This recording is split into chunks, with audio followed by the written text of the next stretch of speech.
say, got rose in my cup, yo.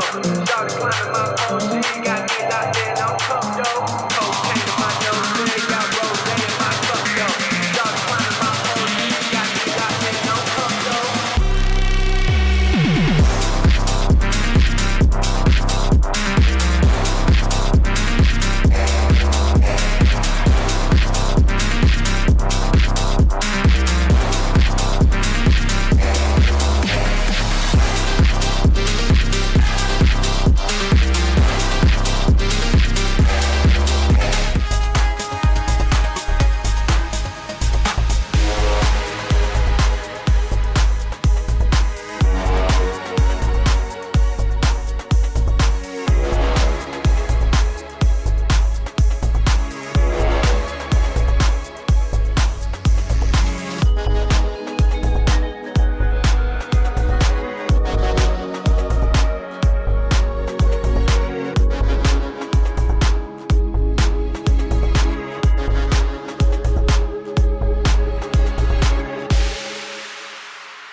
Well, good evening, everybody. It's a pleasure to be back. George Morgan here at your service. It's PSGL, it's Wednesday night, it's Spain tonight as well. Lots on the table, lots of battling. The title contest is still alive and kicking. And Jack, it's only taken us 10 rounds. We're on the 11th. It's all to play for. Boromant goes on the inside and takes the lead on the final lap of the race. Now it's side by side between Boromant and Ronnar, but Boromant's got the inside. Star here in this phenomenal race. Cameron Dowd looking to take P2 in his very first PSGL F1 PC race. Incredible to say the least. You see that Putin still lead. 1.5 seconds. DRS is the name. Good evening, ladies and gentlemen, and welcome along to PSGL. We are here for round number 7, I believe. Yes, it is round number 7 on the PSF2 PlayStation Championship. We've had a very interesting season, and things are only getting that little bit better. What a round we're in for here this evening at Spa-Francorchamps. But it is, of course, not just me in the commentary box this evening. Joining alongside me to bring you this evening's action, it is the ever so fantastic More Games. More, how are you doing? I'm doing very well after an intro like that, and definitely looking forward to this Belgian Grand Prix, and obviously closing in on the final rounds of the season. And Belgium is the first of many good races that we have coming up. Obviously, we have a great run of races this week Belgium, next week Saudi Arabia, the week after Mexico. So I think we're for a good stint here in PSGL. It should be a good few weeks. We have 2 more tracks as well to be announced. We're not ending the season in Mexico. We're going to have 2 more after that. It's going to be 12 rounds, or so we think. They might announce a few more, and we're here for a few more weeks, but we will wait and see. Let's get into the swing of things then, folks. Here is your championship standings ahead of this evening. It is Enelor Erpek who is leading the championship, and some unfortunate news potentially for our championship battle, but for you guys at home who are fans of this driver, unfortunately we won't be seeing Gabriel back on the grid this season. He's stepping back from racing for a little bit due to some personal reasons. So Gabriel, if you are watching or if you do hear this, we do wish you the best, of course, and we hope you are doing okay. But in terms of the championship then, Erpek is sitting pretty. He is 39 points ahead of the nearest driver. Of course, he's only won 2 rounds this season. It's been 2 second places in Japan and in Imola. Of course, if you didn't watch Imola, I would recommend checking out at least the last couple of laps. It was hectic. It is then Keke in 4th, Max in 5th. Max, of course, the winner in Imola, who's jumped all the way up. It's then Dark, Fede, Zane, Newth, and then it is Tales in 10th position. But more, it is a bit of a different track this week compared to last time out. Yeah, it definitely is. Obviously, like you mentioned, Imola was last week, and it's very tricky to overtake. We didn't notice that all too much, I must say, last week, as the drivers definitely made it work and were making as many overtakes as they could. But, you know, if that's a circuit where it's hard to overtake, imagine what's going to happen at a circuit where it is relatively easy to overtake. So I think we're going to see even more action here at Belgium, if you think that's even possible. So yeah, I think it's going to be a fantastic race, but it all starts with qualifying, and obviously this is one of the longest circuits on the F1 calendar, which means there are a lot of turns where you can do well, but also a lot of turns where you can make mistakes and lose time. So you have to be perfect with your lap time, like at every circuit. The only problem here is you have to be perfect for 1 minute and 42 seconds rather than a shorter time like in Imola, which is 1 minute and 13. So yeah, it's going to be interesting to see how this qualifying goes, and we're really going to see who is the best qualifier in the field here. Yeah, and when it comes to qualifying, there is one man who's been very dominant so far this season, and that is our championship leader, Enlor Irpek. His average qualifying position for this season is 1.3. Now, if I was a mastermind, maths wouldn't be my chosen subject, so to excuse if this next statement is wrong, but I believe that means he's not got pole once in the races he's done. Obviously, he missed Silverstone, so that's not taken into the equation. But, ladies and gentlemen, it is interesting conditions in Spa-Francorchamps. We head trackside to what is a very wet, potentially windy Belgian Grand Prix circuit.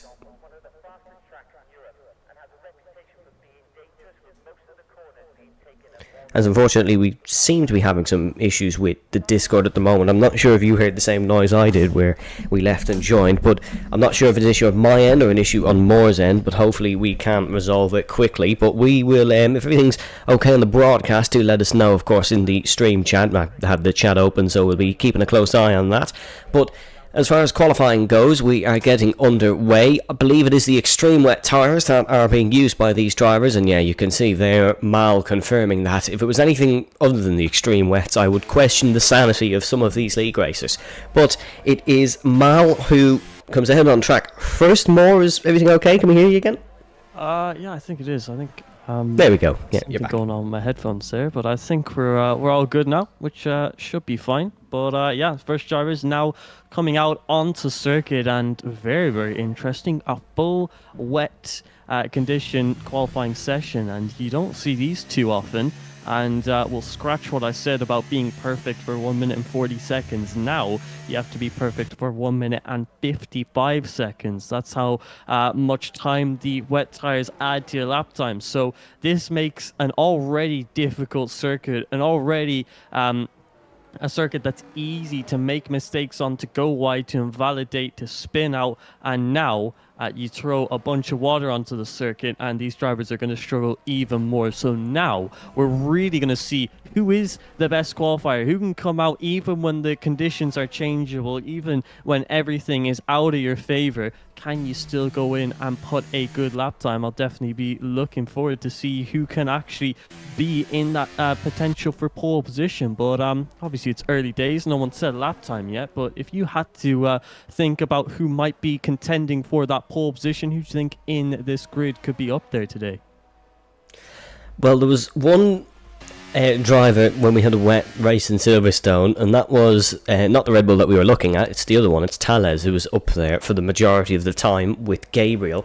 And definitely keep an eye on the man, the myth, and the legend here in PSGL F2, Will Murdoch. Of course, coming from the United Kingdom, fairly used to a downpour like this. I must say, where me and Moore live in Ireland, it's been quite the opposite today. It's been absolutely stunning weather for September, but it's very different here in Spa, as you are aware. But this is the ultimate test of skill here in Belgium. This is one of the most difficult circuits in Formula 1, mixed with treacherous wet conditions, and you get huge moments like that into turn number 1 of La Source, which ironically is named after a river. So Mal, struggling very much in the wet conditions so far. He's abandoned his lap just after one corner, and it's probably one of the easier ones compared to the one you've just seen the Alfa Romeo fly past on. That's VIR Dark, who he's usually sort of up there in qualifying. Races have sometimes not been as smooth for Dark potentially, but he's usually a man to sort of keep an eye on in the Grand Prix. But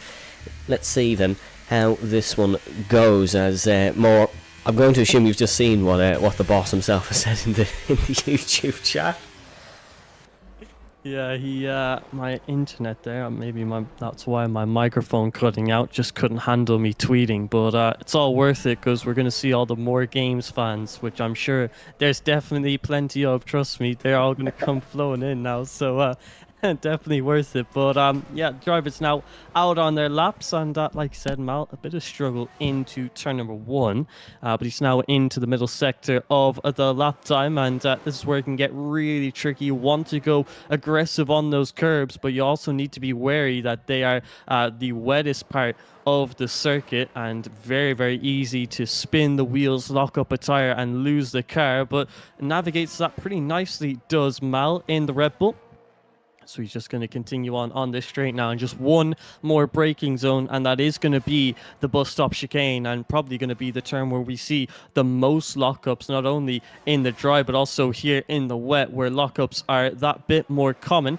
So let's see how Mal takes. You can see how early he's braking for that, really, really early, just to make sure that he doesn't get a major lockup and then a wide entry to try and get a good exit across the line. VII Dark with the benchmark of 57.6, and Mal obviously not going the fastest there. He said a 2:05, and I think that's because he's going for a second flying lap here. But the first two drivers onto the board are the two Alfa Romeo VIR men, and they are in P1 and P2 with a 57.4 and 57.6 respectively. So those are now the benchmarks for the session. You can see OP Dirk having some similar struggles to Mal. He's currently in P3 on a 2-minute 3-second lap time. But here's Tails now as he goes to P1, and we're really going to start to see the lap times flowing in. And obviously we always want to keep an eye on our championship leader. I believe NLR Erpek has just started a lap time.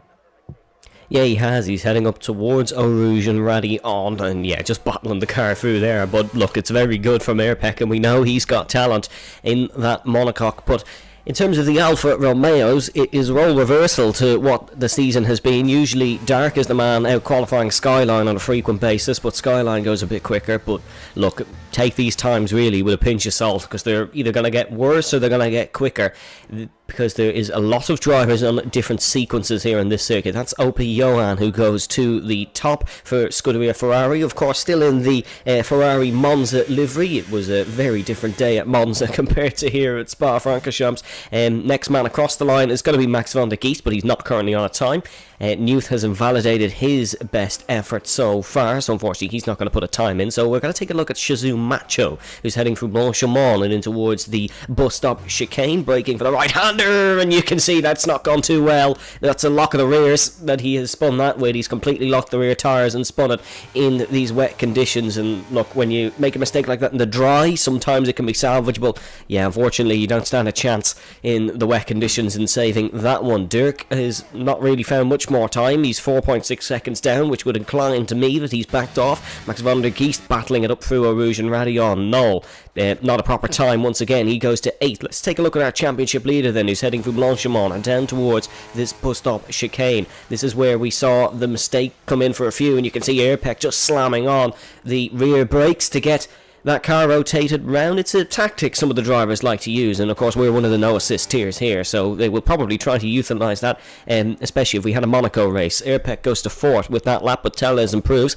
further at the top, 156 free. The Brazilian is quite crafty in wet conditions, taking after, of course, Ayrton Senna, and many a good Brazilian driver in wet conditions, not just Senna. There's been a list of names you could choose from.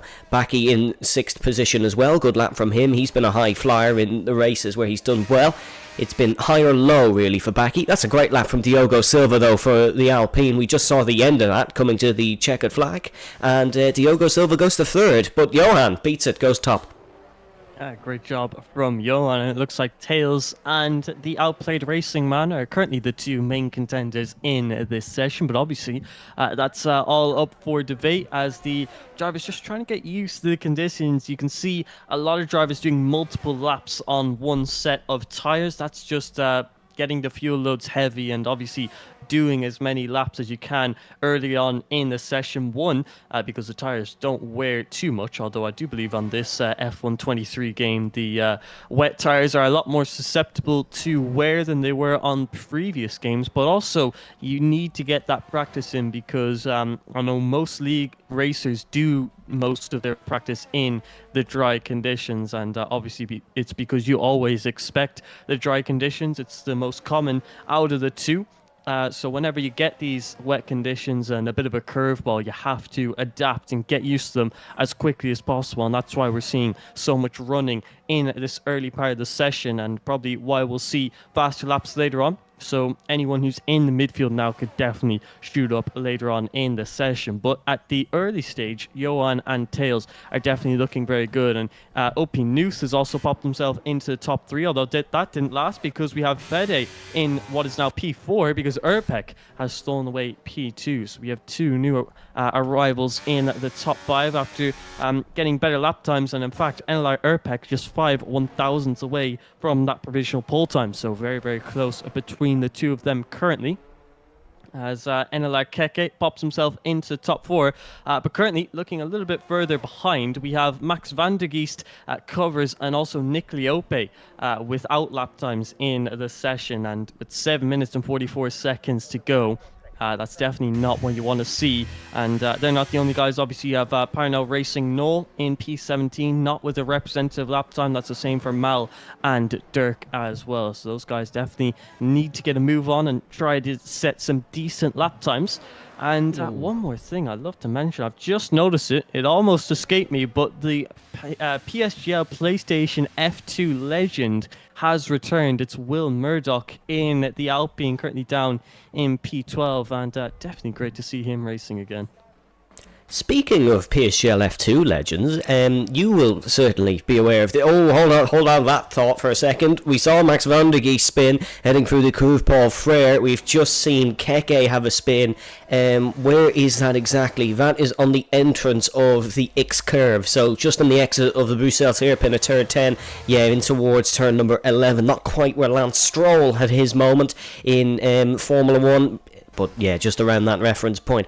What I was going to say in terms of an F2 legend, last season's championship, can you even say winner with how much he won it by? But the very much dominant driver, Jerry Van Bussel, took his first F2 podium here in the last time we visited Spa-Francorchamps in PSGL F2, which wasn't last season, it was the season before, I believe. But he took his first ever F2 podium there that day. We might get our next emerging champion here in what is sometimes called the feeder tier on PlayStation. Well, sometimes it is the feeder tier on PlayStation, but these drivers like to think of it as its own entity, as do we. Couple of drivers coming into the pits. I'd imagine it's now this stage in qualifying where they're going to go in for a bit of a refuel. Of course, the best thing in wet qualifying is to just get a rhythm down, just get into that flow and put some good times in.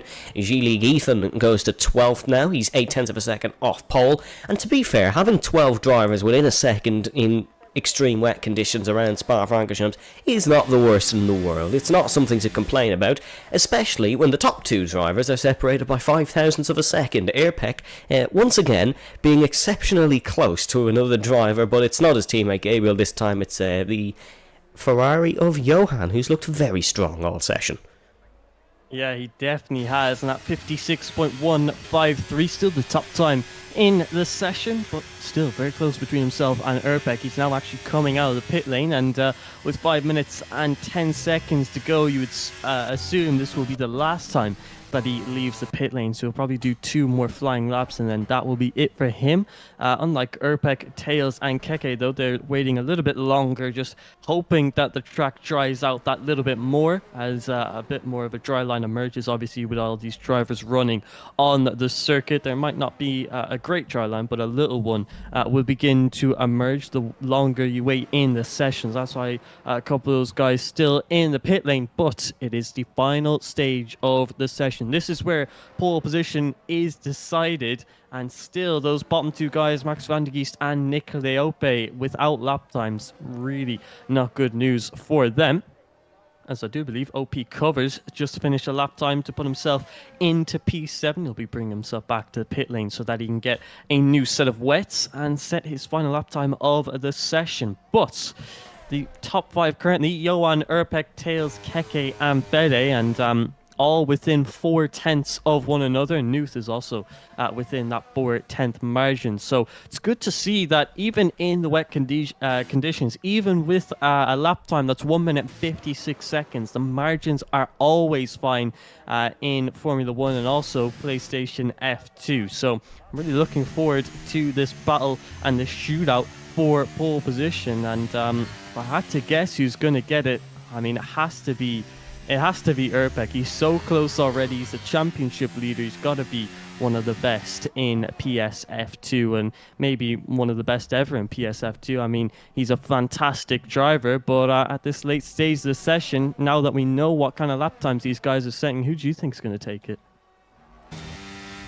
To be honest, I couldn't tell you, because genuinely I think it could be a few of them. I think there's a few down the order, like the man who we're looking at, Mal, who statistically is one of the best qualifiers on the grid, but he hasn't really got a proper time in. Had a huge bit of a moment through the curve, Paul Frere, so this probably isn't going to go to pole position. No, only good enough for 9th, but we have a couple of drivers starting laps. Johan heading down towards the Lake Combe chicane. If it's a good omen for Johan, his fellow Frenchman Aurelien won the last Grand Prix here, but we'll see what he can do. It's going to be tough to repeat some of the achievements of Aurelien. He had a fantastic season the last time out in F2.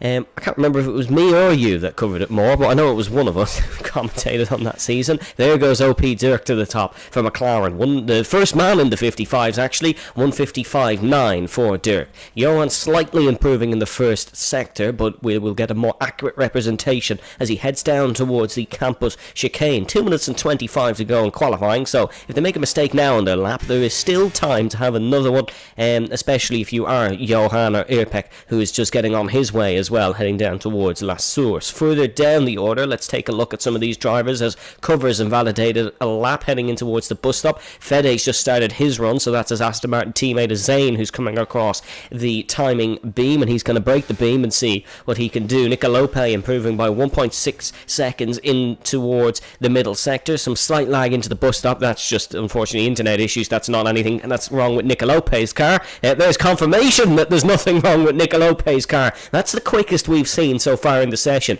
McLaren 1-2 so far here in qualifying.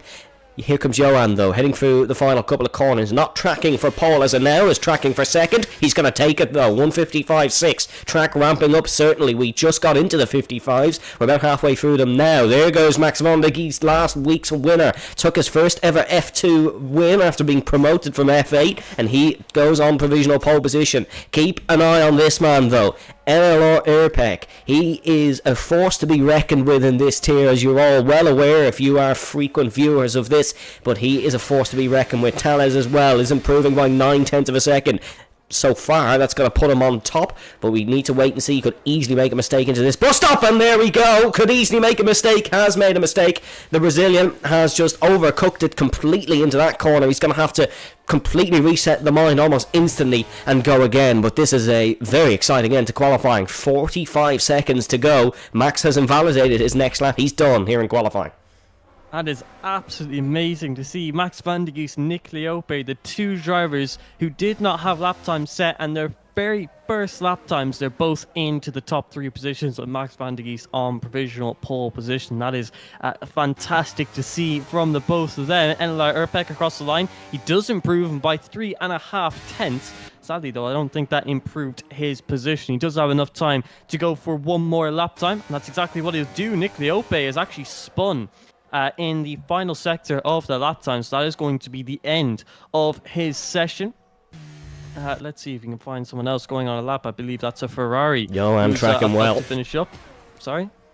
Yeah, Johan, who you were about to say, sorry, Moore jumped in there too quickly, but he is going very, very well here come the end of the session. He's improving for easily enough for pole, cannot make a mistake into the bus stop chicane, rounding the final corner. Now, let's see, just don't overcook it through here. You've managed the 20 corners. Now, what does the lap time say? It goes quickest for Johan, 155.446 to be precise. That's a very good lap. Max is into the pit lane. He has no more to give. Diogo Silva up to third for Alpine. He's still pushing. He's going for a PB here in qualifying. That's a great lap from Skyline to go third. Airpec marginally improved in the first sector, but of course there's only a handful of corners in the first sector. All the time in these wet conditions are found through here, through Pouhon, through the campus chicane, heading into Stavolo. We will see what he can do, but there's more drivers coming towards the line. First and foremost, Keke unfortunately is done here in the session. Keep an eye on Tales. He was improving by about 9/10. He's made the same mistake again. In towards the bus stop, he's made the same mistake again, but it was not as costly this time. Let's see where the Brazilian can go towards the start-finish line. It's only 8th position. Is it a tail or what could have been? 4-tailed, but we will see what happens. The championship leader is rounding for the final corners. We saw Nicolope have that spin on his final run. He's dropped to 6th for now. Here comes Airpec in towards the bus stop chicane. Will Murdoch crosses the start-finish line. Diogo Silva goes to top here in qualifying. Can the championship leader take it away from Diogo Silva? No, he can't. It's the front row of the grid. It's not close enough for Airpec. Noel and Will Murdoch still both on laps. That was the other Williams across the line now of Noel. He spun it. Still goes to 11th. It's the bottom three who haven't set laps yet. Zane 15th. Will Murdoch next across the start-finish line. He's going to stay 20th. It's slowest for the Olympian. Nacho onto the front row of the grid for Mercedes. But Diogo Silva, you are a PSF2 pole sitter. What a qualifying that was at the end. It's the Portuguese man who takes pole for the Belgian Grand Prix.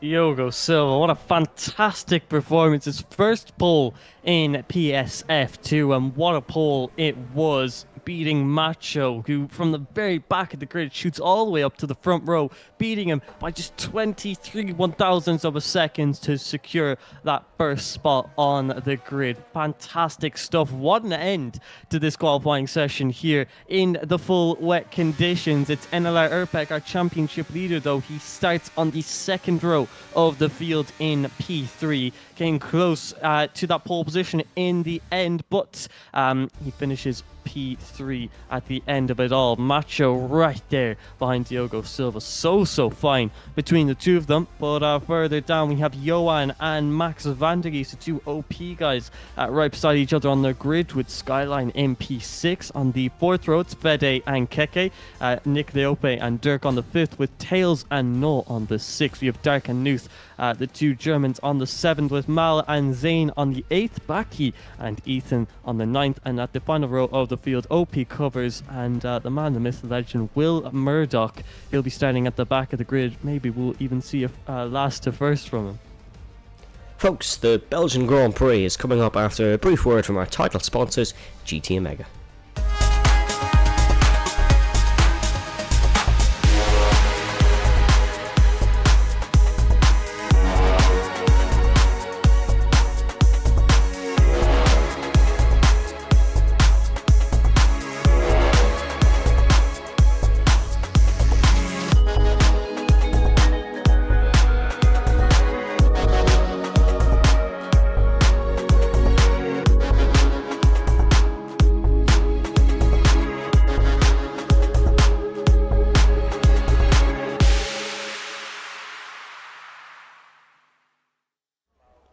Welcome back, ladies and gentlemen, to Spa-Francorchamps. We are just outside the pit building in much drier conditions. It is, of course, the 7.004 kilometre circuit, 4.352 miles. We would show you the track map, but unfortunately we have to be here just in case the race starts because us commentators don't have a timer. But more, who wins this one? That is the question everybody is asking, and after a performance like that from Diogo Silva, I mean, he's definitely in contention, and yeah, there were quite interesting top four: Macho, Diogo Silva, Johan and Erpek, but honestly, I think I might put my money on Shazoo Macho. We haven't seen him up at the top of the field often, but I know he's a fantastic driver, and maybe this could be his big day and he can get a good result for himself. And I know he's very consistent in the race and not actually too strong in qualifying, so the fact that he is in P2 and starting in a good position for the race, I think he's going to do quite well here in Belgium. I like that pick. It's adventurous. I like that one. Let us know down below, folks, who you think is going to win this Grand Prix, of course. We are more than welcome to read out your comments. How many laps? Somebody asking. 22. It'll be 22 for this evening. Whether they all stay green flag running, that will be bold. But yes, it is 22 laps. And we're going to get them underway now. 4 red lights, 5 red lights. And we go racing for the Belgian Grand Prix here in Spa-Francorchamps. That's a very good initial launch. Heading in towards turn number 1 from the Alpine. Good dive from Airpeck up the inside, trying to get past Macho. Airpeck is on the medium compounded tyres here. He's going to be really quick off the line compared to Diogo and Macho, who've gone for the hards. Heading up towards Eau Rouge and Radillon for the first time. The Williams is hunting Diogo Silva down. He's got the straight line speed. Diogo goes for the outside down the Camel Straight. Airpeck is going to go down the inside. It's slipstream heaven here for the Ferrari of Johan in the background. He's going for broke in towards Lake Home. Airpeck leads the Belgian Grand Prix. There's a bit of nudging between the Mercedes and the Ferrari of Johan and Macho behind. Still on the outside is Macho. He's fighting for his life on this one. Now braking for the Bruxelles hairpin. They're both on equal tyres, so this is a straight shootout, straight dogfight between this pair here. But Johan takes the spot initially. Tala is already up 3 spots compared to Max van der Geest. They're 3 abreast, heading through the X curve and down towards Pujon now just 2, but still it's Nicolope on the inside of Max van der Geest. Oh, Max has had a really poor run through there. This car's left, opposite inside, left, right and centre for the Alpha Tauri, but that's a good race start for Airpeck. He leads in Spa. Oh, that's definitely a shame for Max van der Geest. He's lost the most positions with 9 positions lost, falling all the way down to P14. Super unfortunate for him, but Airpeck, our championship leader, finds a way to get up there with Skyline and Macho currently battling it out. Macho, another driver who's struggling off of the race start, falling from the front row to what is now P4, and it could even be P5. VIR Skyline on his outside into the bus stop chicane, turns to the inside for the second apex. A little bit of contact there between the two of them, who can get the better exit out of the final turn, and it looks like Skyline has got the better exit and he will secure that P5 position. But it doesn't stop there, because Fede is on the outside of Shizu Macho, and that's quite a bit of contact as Macho opens up the steering, hits into the side of his Shizu teammate, but Fede now takes P5 and Skyline actually taking P4. My mistake, but Macho getting hit with the commentator's curse there. Said that he'd do well, and he's now just lost 4 positions in just over a lap. We also see battling behind him is Mercedes teammate Keke being overtaken by Tails on the run into the Lacombe chicane, with Tails using the straight line speed to his advantage to get up ahead of the Mercedes driver. And a matter of fact, Tails is actually the biggest gainer in the field, starting P11 now, up into the top 7 and looking to contend even further. And the medium compound of tyre definitely helping him in his charge for the podium positions. But further up front, NLR Airpeck 1.2 seconds, 1.3 between himself and Diogo Silva. He's really starting to run away from the rest of the field. It's like a Forrest Gump remake. Run, Airpeck, run. He's just gone at the front.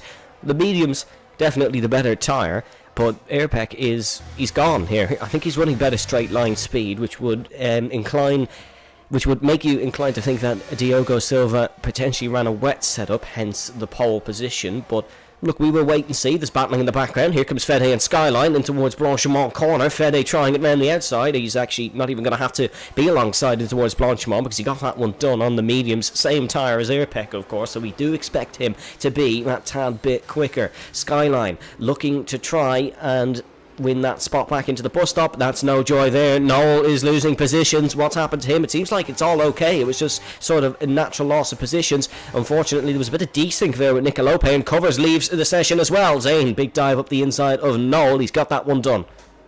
Good job there from Nick Leope. And, or Zane, I should say, getting my names mixed up. But yeah, Zane now up into P12 ahead of PI Noah. I do believe Nick Leope was going side by side with Dirk into the bus stop chicane. A little bit of contact caused him to spin, but we're seeing moves into Lacombe chicane. We see Opie Johan going for the move on Diogo Silva. He's now taken that P2 position, but it's contact between Tails and Shizu Macho. Tails has to cut the circuit and slot back in behind Shizu Macho, and lucky that the incident wasn't too big there. Obviously, Tails will lose a little bit of time because of that, but Tails trying to break into the top 6 now, and obviously having some struggles in doing so, with Macho trying to hold his own on the hard compounded tyre. OP Johan is now going to be able to try his pace out in front ahead of Diogo Silva. Will we now see that gap come down between Johan and Erpek? Currently 1.5 seconds, and with Erpek having the tyre advantage, he seems pretty comfortable at this stage. OP Dirk with the first time penalty of the session. That's 3-second time penalty for extending the track limits, and that's going to drop him down quite a few positions at the stage he's currently at.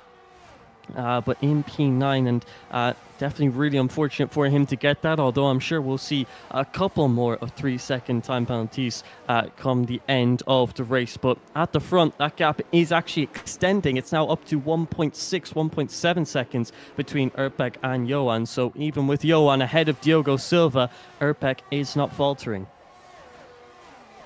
Yeah, Erpek running a good race, but he's got to keep on it here because you don't want to get complacent in a race like this, especially at Spa-Francorchamps. Somebody can go into the wall in milliseconds and bring out a safety car, so you cannot get complacent. You've got to keep managing those tyres. Here comes Diogo Silva. He's looking to get back up to second position. Diogo, I think, wants a podium here. There's an Aston Martin going for the spot as well. Fede up the inside. The three abreast in towards the Lake Home chicane. Who's going to come out on top? It's Shazoo Fede who comes out on top. Fourth into the corner. Second on the exit. They fly through Malmedy. Fede is now the man in second spot. Does have the tyre advantage, of course, but that is never that is never a question on bravery in terms of Fede. No matter what tyres he's on, that is an unbelievable move there. Skyline gets the job done on Johan. Tala is looking for this one as well. Gotta say, that Red Bull is moving in this Grand Prix. He's got a lot of places since the start of the race, and he's now fighting with the front runners. Johan now looking for this one. Johan actually has a bit of front wing damage. There's a left end plate missing, for that's going to be a Ferrari. That's going to explain the pace deficit. Bit of a nudge in the background from Macho. He just hit Tellez. I think it was just a case of the Red Bull had to slow up through the corner, but there's front wing damage for that Scuderia Ferrari of Johan, and that is a big loss here in this one. I think he could have picked that one up potentially into Lake Holmes. Of course, we didn't have a good camera shot of it, but I think that's what's happened here. Here comes Dirk looking for another spot into Blanchimont corner, side by side with the Mercedes Akeke, who's going to come out on top in this one. There's another Mercedes involved, but he's actually towing the McLaren, and now Akeke goes for the spot on his teammate. That's risky. Round the outside of turn 20 now. Who gets the traction? Both fairly even actually out of there. They're both running similar setups clearly, and Keke's, you gotta look up the inside. No, this is a dogfight here in PSGL. This is a messy race in the midfield, but an entertaining one from our perspective. It definitely is, and yeah, Johan now has to come into the pit lane because of that wing damage. I think what's happened is he's broken too late coming into Lake Home chicane while the two guys ahead of him were side by side, and I think he's hit into the back of Diogo Silva and picked up that wing damage. But now Macho is able to re-overtake Tails, but instead of P6, it's now turned into P5 because of Johan coming into the pit lane. So Macho now into the top 5 position. The only problem, he's 1.4 seconds away from the driver in front. OP Noose is losing a lot of positions here. Was an instant between himself and another driver. Definitely could have been, because he's dropped down all the way to P15. But you can see these guys in the slightly lower midfield really starting to race hard here on lap 5 of 22. Obviously, only 22 laps in this race, not as many as there are at other circuits, so they're trying to get the positions as quickly as humanly possible, even in the DRS train that they currently find themselves in. But Shazoo Macho, he has been able to catch up to BIS Skyline ahead and break into that DRS just about. He will have to be within that 1 second for the DRS detection point, which is before the bus stop chicane. But looking further forward, Shazoo Fede is 1.1 seconds away from Erpek, and Shazoo Fede, this is fantastic to see after that amazing move on Diogo Silva and OP Johan. He's now showing that he has got the pace out in front, and he's the only one who's currently competing with the likes of NLR Erpek. Diogo Silva 2.2 seconds behind those guys, so it looks like we might have a little battle for the lead on our hands between NLR Erpek and Shazoo Fede in the Aston Martin. I'm not really too sure what happened to Newt. It seemed like there was an incident between himself and Zane. Newt went off, hit the wall, but he seems to have got away scot-free, which is a really weird one. Here comes Skyline looking for the spot on Diogo Silva. This is going to be a fairly simple DRS pass. Diogo Silva has unfortunately lost the DRS off Fede, but pardon me, sorry folks, that Alfa Romeo in front is of course regenerating his battery. That red light flashing means there is less than 10% of ERS on board, so he'll have another shot the next time we head into the Lacombe chicane on the next lap. Fede is he's like a lion catching his prey here, slowly but surely closing in on NL or Airpec, which is very interesting to see, because if you based your opinions on the pace of this grid off the first few laps, you would have thought Airpec was leaps and bounds ahead of the grid. Nicolope picks up a 3-second time penalty, which means both McLarens have picked up 3-second time penalties. They were very strong in qualifying, but the race isn't playing out ideally for the Papaya team. Gilles Ethan actually is on the back of Nicolope now. He would currently score points if we red flagged the race and finished it as it was, but we're not even halfway through. We're not even remotely close to being halfway through here in this one, so there's a lot more still to come this evening in PSGL. If you're enjoying the action, of course, make sure to pop a subscription on the YouTube channel, make sure to like a stream, and check out our social channels. We've Twitter on the go, Instagram more frequent than ever, and of course you're more than welcome to join our Discord server. Trust me, there's a lot of discussion on there on Wednesday evenings. You would probably enjoy being a part of that, but of course make sure to check out our title sponsors, GT Omega, as well. And we come round again to the long uphill section of Spa-Francorchamps. Let's see, does Diogo Silva have a go at this Alfa Romeo that is regenerating the battery in front, down through the kink of Kemmel and onto the Kemmel straight. Tales behind has got a spot. Diogo Silva is going to blast past here, and Skyline going to fall to fourth. Would it be best if these two, Diogo Silva and Skyline, just work together here to try and keep with the front runners? Yeah, it seems like that might be what they're trying to do, obviously switching positions with one another, as that's actually an instant. Gilles Ethan has gone off. The man we were talking about being in the point, he's now just dropped down to P16, and it looks like he has got front wing damage on the left end plate. So yeah, he must have had an incident there with another driver, whether that was, I think, was Shazoo Zane, because Shazoo Zane has also lost a position to Mal as well. So maybe Zane was trying to make the overtake on Ethan, and it just has not worked out for him. So Gilles Ethan obviously coming off worse because of it. He's now going to have to come into the pit lane for a fresh front wing. But OP Noose has just gone and gotten a 3-second time penalty. Currently would not affect him, but obviously that statement isn't ideal since he's down in P15 and wants to be a little bit further up the field. He's trying to catch up to the DRS train, which is has OP Covers currently backing it up. 1.9 seconds between Nuth and Covers. But yeah, unfortunately there for Gilles Ethan. I'm going to be completely honest and say that I've forgotten your question. What did you say again? I said, would it be best if the Alpine and the Alfa Romeo just work together here in the slipstream? But I think that question is slightly outdated, because Tales has caught them. Newt has retired from the Belgian Grand Prix, and it's been tough lately for Newt in terms of this league. He's not really had the rub of the green. He said to me last week he will talk to us again in a post-race podium interview, but unfortunately that will have to wait until at least Saudi Arabia. Here comes Skyline for the third spot back onto the podium for the Alfa Romeo. Whether they want to work together or not, they are subconsciously doing it by slipstreaming each other down that very long flat out section. 70% of the lap flat out here, of course, in Spa, but that is genuinely just due to the length of the straights, because it's a 7-kilometre circuit and there's easily probably 2 kilometres of it that is straight. It is a very, very throttle heavy circuit. The gearboxes certainly don't enjoy it either. It's about 50 gear changes per lap average. Lap 8 out of 22 here though, and more of another question for you. What lap are we going to expect these guys to pull into the pit lane? Yeah, I think the medium runners definitely have to think about when they want to come in.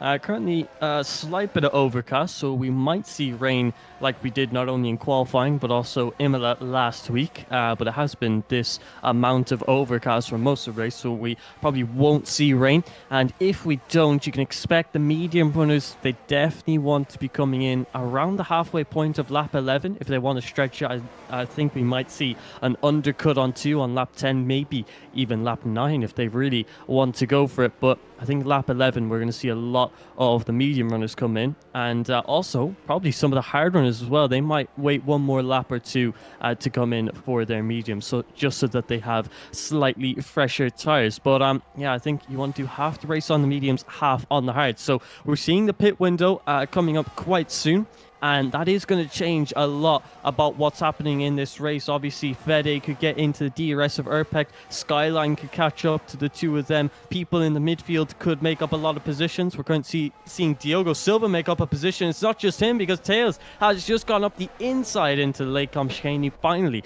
gets himself into the top 4 ahead of VII Skyline, and now he has a clear shot up against Diogo Silva, who does not have the DRS. So it looks like Tails might be able to get himself into the podium positions, which is fantastic to see. We haven't even reached the pit stop stage, and he's already gone from P11 to P4 in the field. So starting outside the points now, looking for a podium in this race. So I think so far Tails has been putting on one of the more impressive performances in the field. Yeah, he did this in Austria as well, where he got some damage, then stuck on a set of the mediums and just flew through the field. Obviously in Austria it's, I wouldn't say necessarily easier to make overtakes, but there's more laps and you get to the overtaking zones quicker, if that makes sense. But he's ripped through the field here this evening, has Tails, and he's running a very good race. Stands 10th in the championship, but there is a whole gaggle of cars from 3rd to 10th. Like, the gap between 3rd, which is Baki, and 10th, which is Tails, is 12 points, just at a quick glance. It's 11 or 12 points anyways. So still lots of places could be gained, and Red Bull have been quite good in the constructors as well. When Mal is here and when he's on pace, he has performed. He's currently in 10th spot, but will be a beneficiary of 2 time penalties in front. But this race is still going to change. We're currently on lap 10 out of 22. Well, if you're just joining us, welcome along. You're currently watching PSGL F2, and we are having a very interesting evening here at Spa-Francorchamps. Here comes Tales looking for the overtake on Diogo Silva. This is going to be a fairly easy one, and now it is 3 medium runners in the top 3. Is the medium that better of a tyre, or is Erpek, Fede and Tales just a level above here?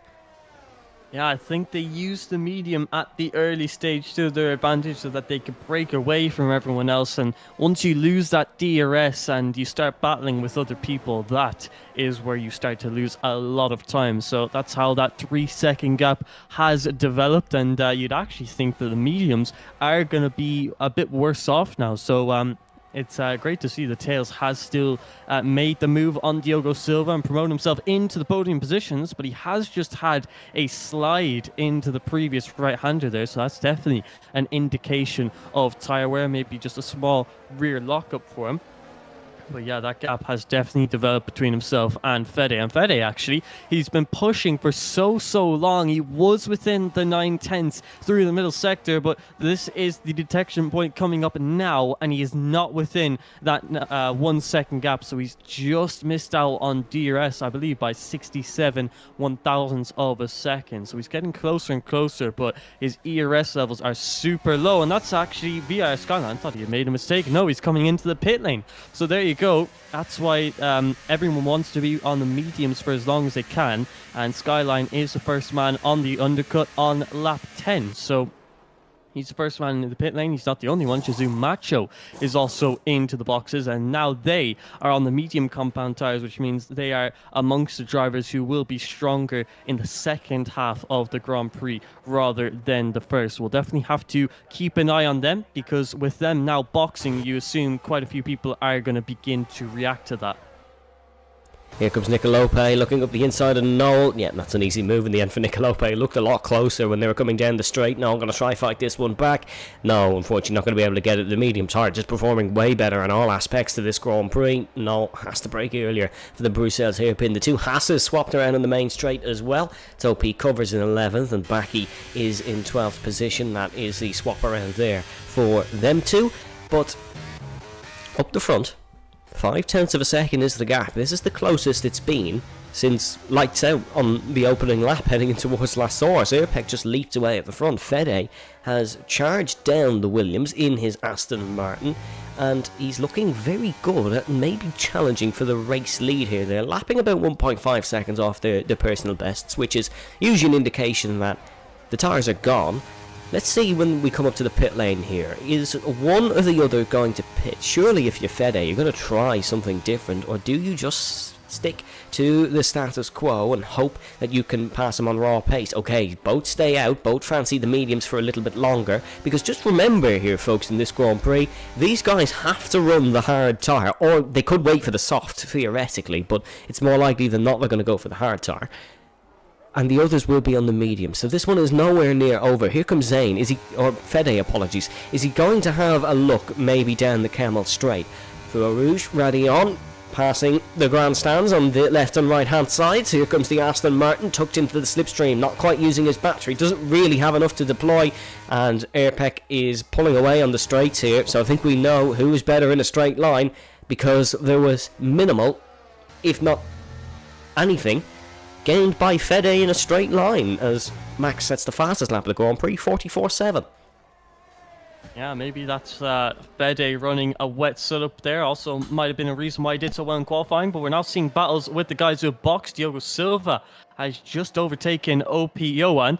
And now from P10 downwards, these are a couple of the people who have come into pit lane. I believe OP Johan still has a stop to make, because he obviously, remember, got that wing damage and had to come in for an unscheduled pit stop. But Shizu Macho, NLR Keke, Nick Leope, he's gone for the soft compound of tyre, and he's going to try to bring that for 11 full laps.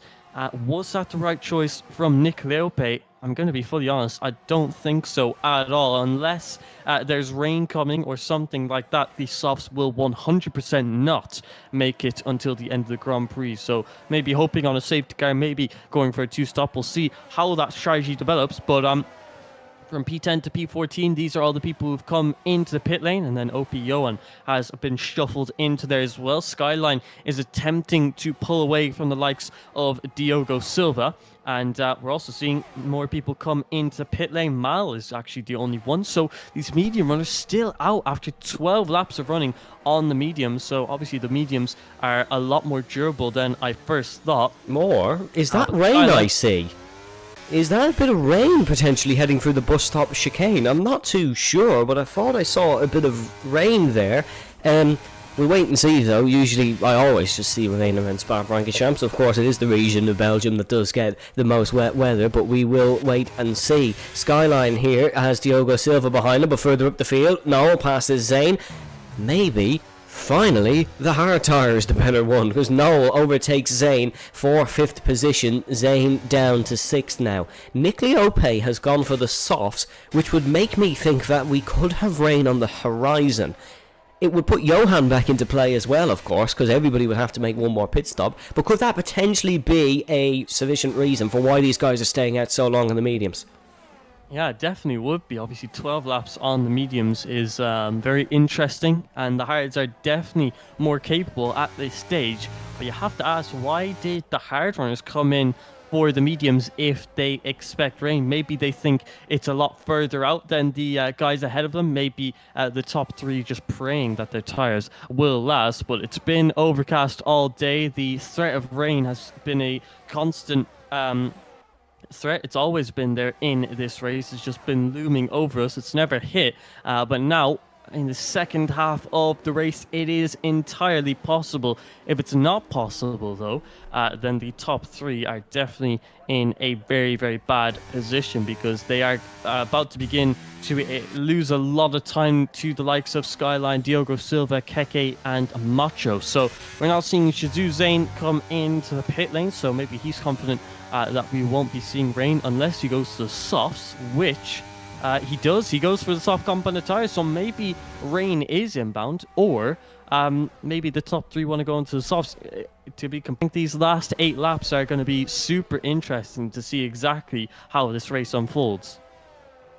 Yeah, sorry if we dropped a few frames there, folks, on the stream. It was literally for 5 seconds, so I do apologise for that, but it's all okay. It was just one of these things. I just checked the Discord server, where the drivers, of course, have discussions, and someone asked, dry I guess, not sure, and everyone else goes, yeah, we don't actually know what the race is going to be. This was before the race started. Obviously, that they're not texting while driving. Definitely don't do that. That's something that's not encouraged. Even the soft tyres, as I do apologise, folks, it seems like we're having more issues on OBS. My Wi-Fi is all okay and everything, so it should just fix itself. But if there is a moment of a blip on the broadcast, I can only apologise for that. Yeah, seems like we're all okay now.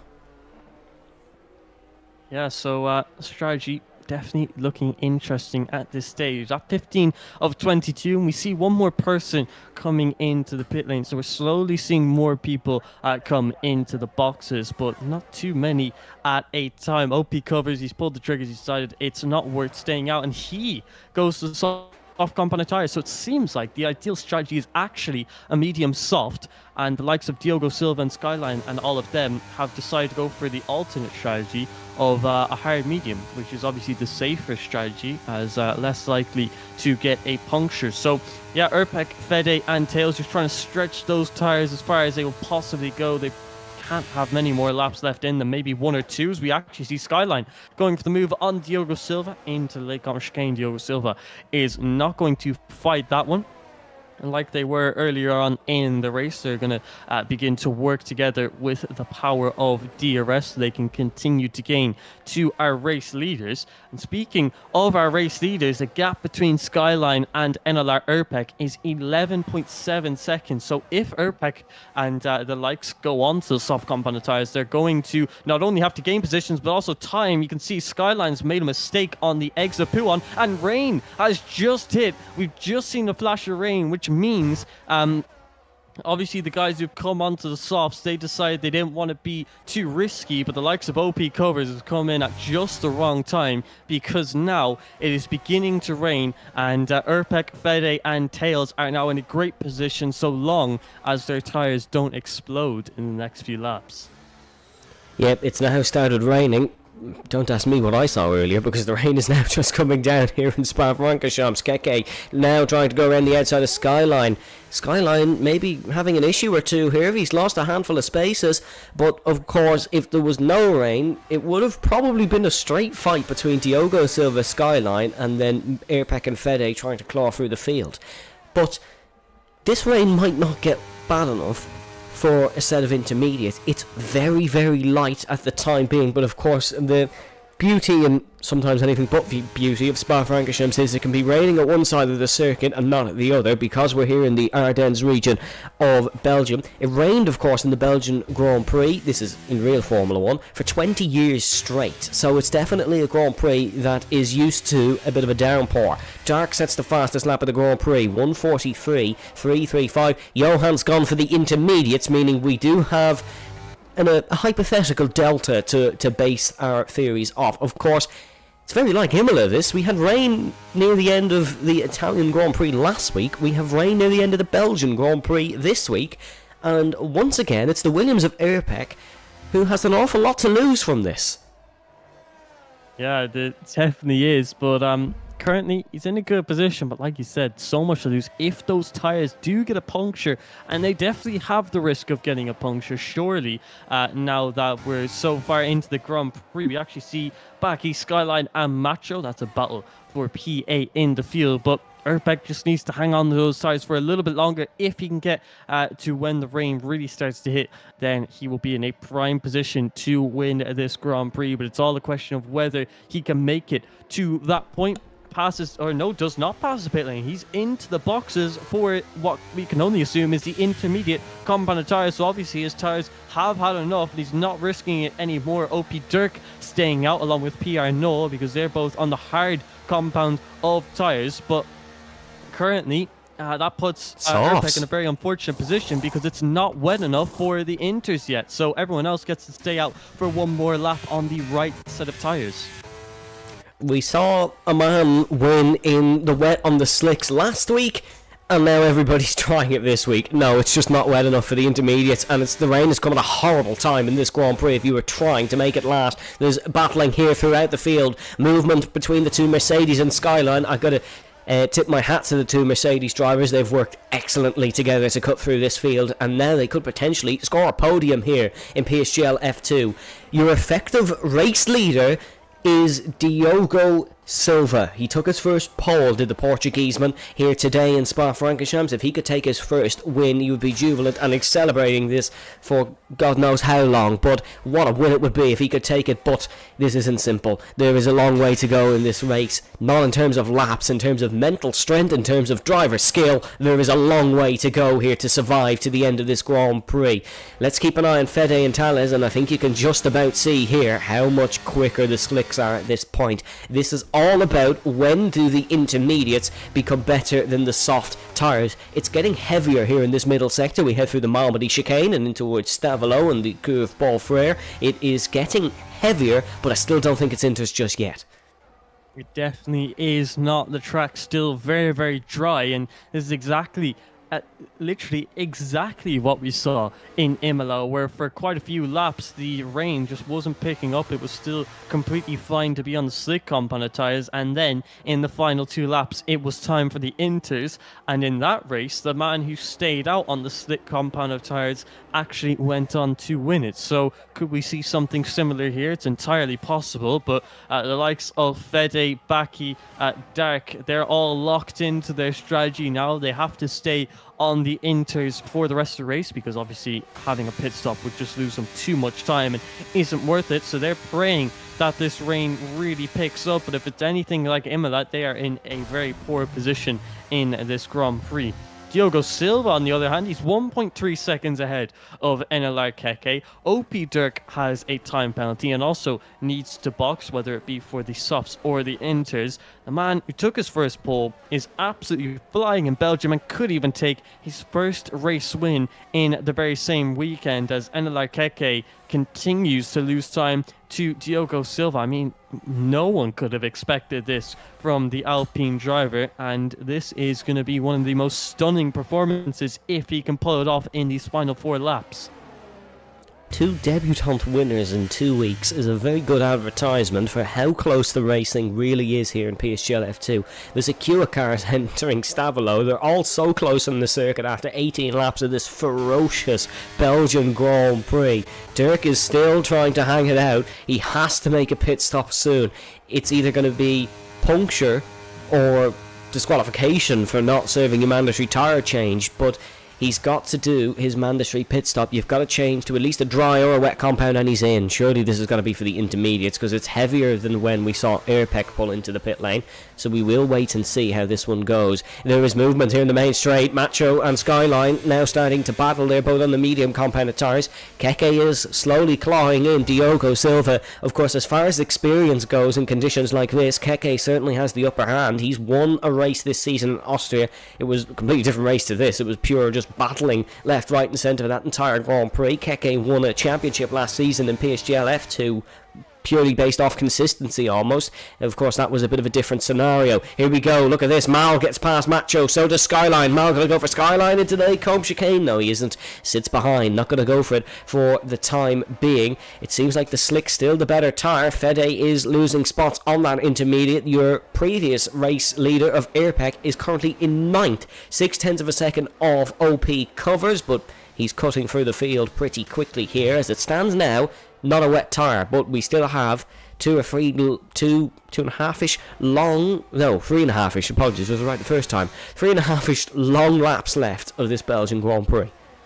So there's always a chance that we go to those inters, but the track's still looking bone dry, as we're seeing Airpec around the outside of OP Covers. Covers trying to hold on, but just does not have the grip. 2 laps in the difference of wear is quite a lot when it comes to the soft compound tyres. So Airpec has really fresh tyres. They'll quite easily make it to the end of the Grand Prix and will probably still be in peak performance all the way up until lap 21. So Airpec still has a chance to get something from this race, but to gain 7 positions in 3 laps, even for a championship leader, it is a big ask. So we'll see how he does with it.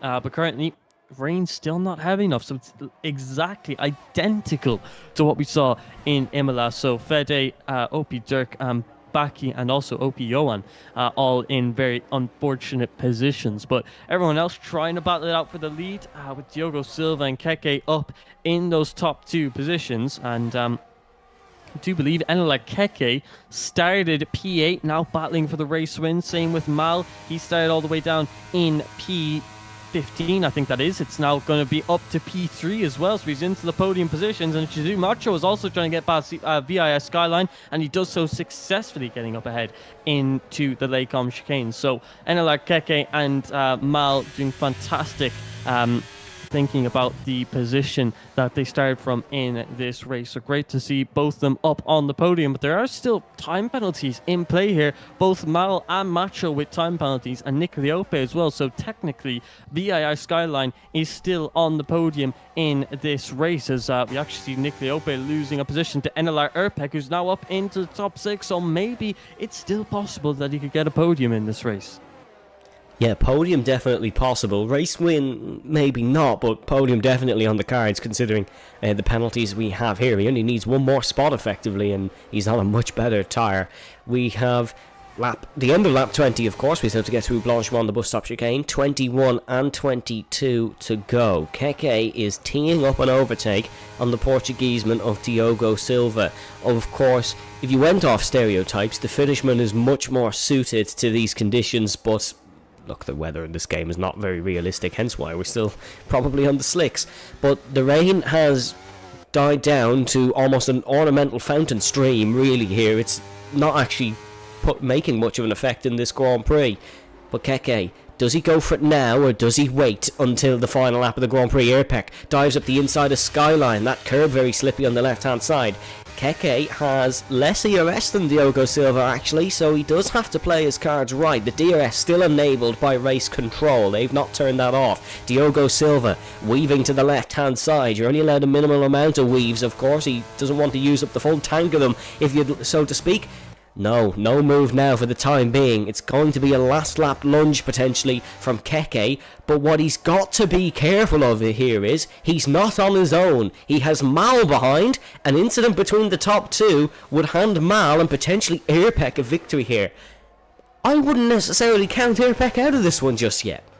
I definitely wouldn't. He's just made up 2 positions in one single sector through turn number 1 and, well, obviously the start of sector 2 at the Lakecom chicane. But he's made up those 2 positions, and he's now into P4. He's gained about 7/10 in another sector, and the sector isn't even actually over. So Erpek is flying, and Mal's actually gone a little bit wide there. So Erpek finds himself in the DRS. Erpek has a major, no, sorry, not a major ERS advantage. He has got around the same as Diogo Silva in first place, using a little bit of it as they head into the final sector of a lap time. And he's going to try to make the move now on Mal into the bus stop chicane, and then it'll just be him and the 2 medium runners ahead battling out for the race win on the final lap of the Grand Prix. So let's see, Erpek around the outside at the bus stop chicane. Has he got the grip to do it though? Yes is the answer. He's able to fly through on the soft compounded tire. Mal falling down to P4. So now it's not a 1v1 shootout for the race win. It is 3 men involved in this battle: Diogo Silva, Keke and Erpek. Erpek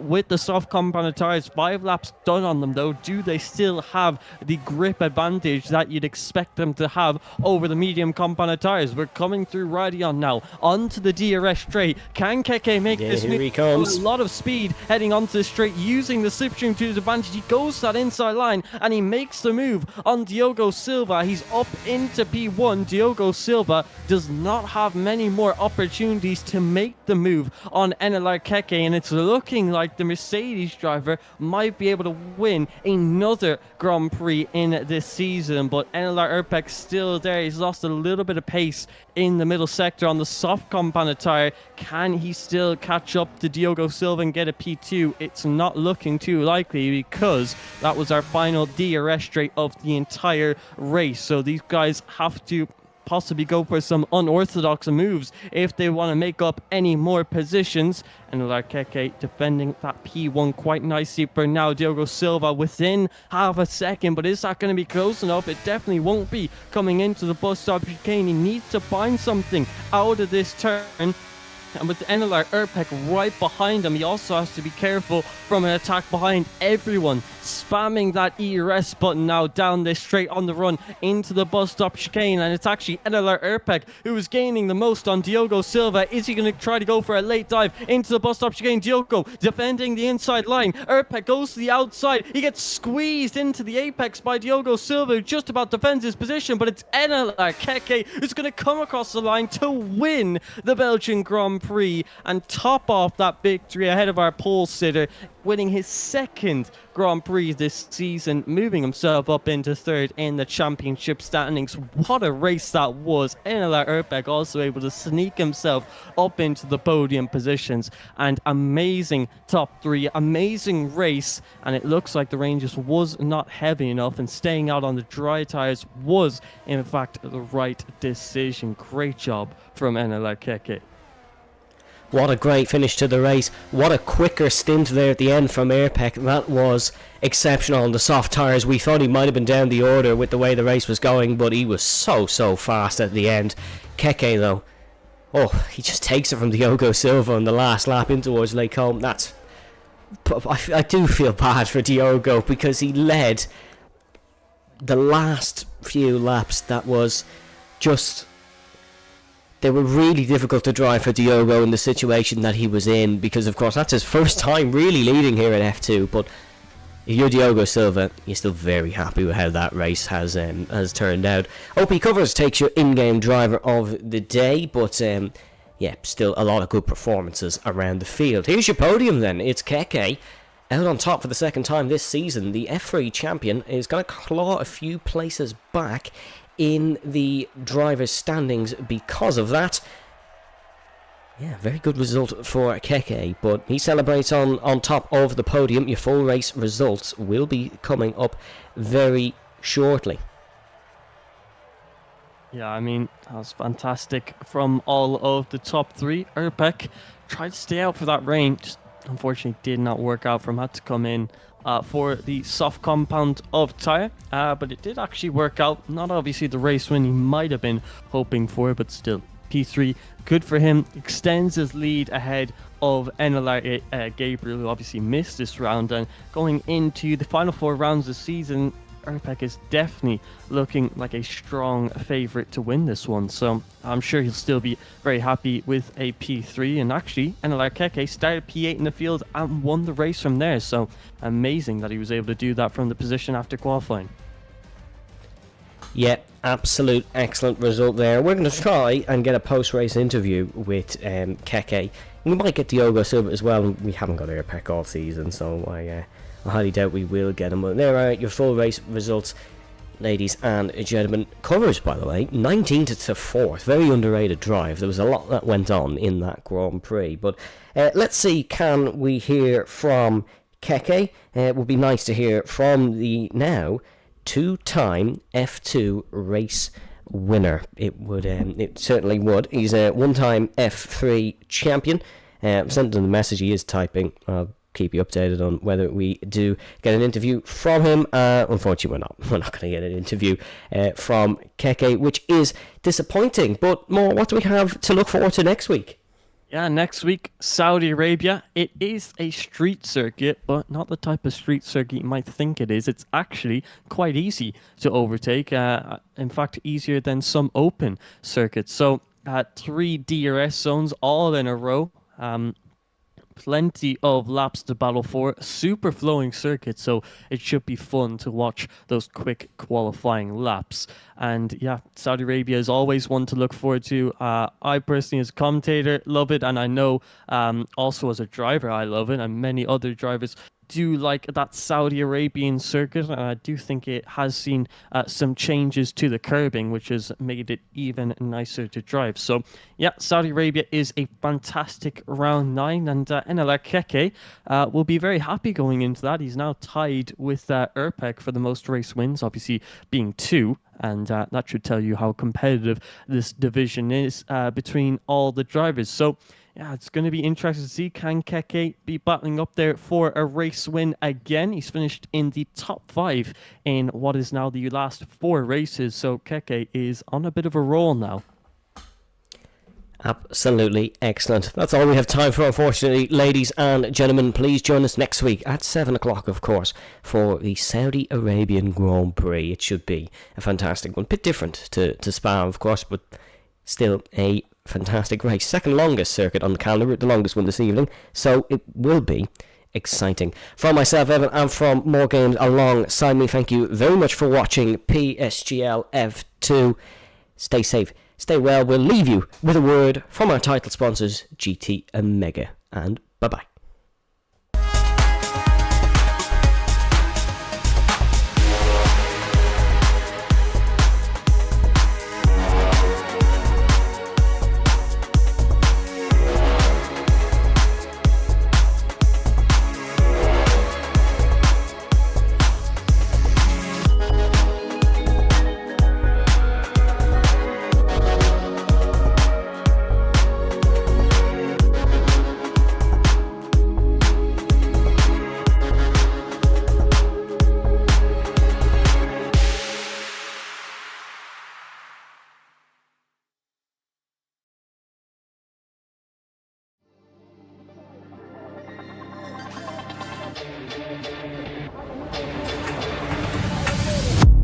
Desperately trying to hang on. He's got the inside. Oh, here he's through on the left-hand side. Pumps the apex, gets on the power nicely, and that is job done. Jarno Opmeer now to the last couple of corners now. His finest drive, his greatest drive, and he's done it at the Circuit of the Americas. He returns to the top step of the podium. Once again, the GOAT is back. Jarno Opmeer wins the US Grand Prix in a stunning Grand Prix.